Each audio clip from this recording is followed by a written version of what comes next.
The coyote is a very adaptive animal, and they're doing quite well just about anywhere that they are, and that's why they've done so well, because they are so adaptive. The ones in Maine aren't any different pretty much as far as their adaptability than coyotes from other parts of the country.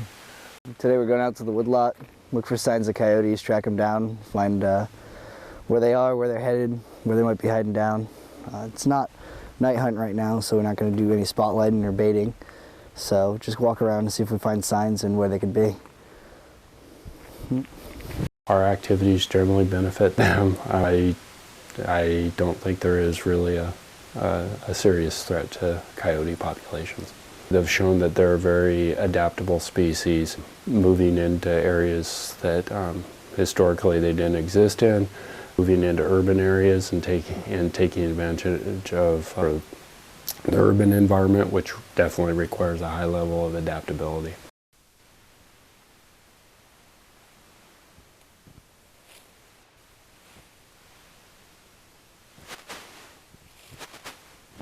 Curious as to what that is in the tree making noise.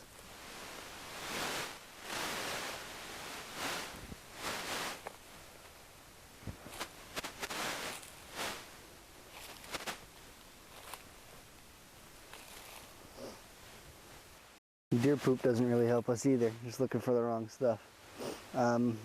We've seen a lot of signs of different stuff, but coyote tracks stopped way back. I've been following the deer tracks, hoping I catch them following it again. It's the rut, so you get deer moving everywhere.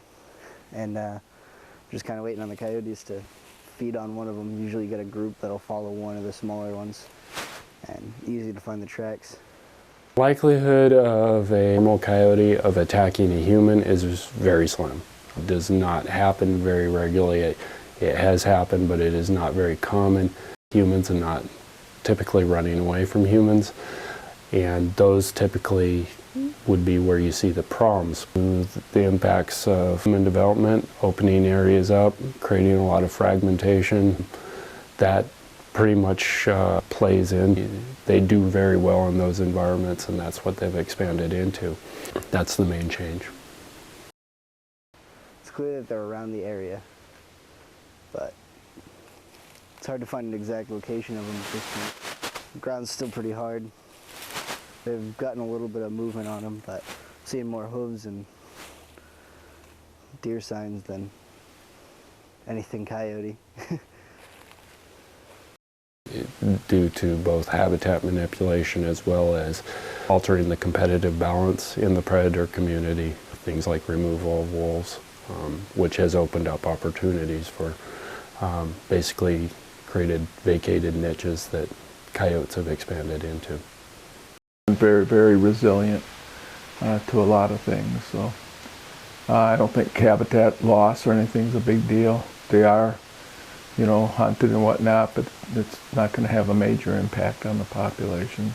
Clay coyotes are what you would call a desert and grassland species. Pretty much, if you think of the classic western U.S. desert environment, the Great Basin, sagebrush plain, and sort of the short grass prairies of the western prairie, or the western Midwest, that's the typical coyote. That's where coyotes were known from, and that's sort of what you'd have to consider their natural habitat.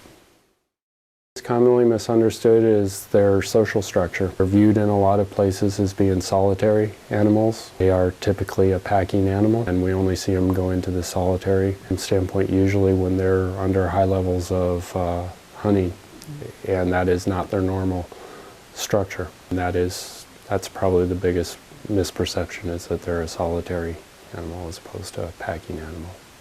In large parts of their range, they've been historically targeted for predator control programs for a long time, and in those areas you do typically see them as solitary animals.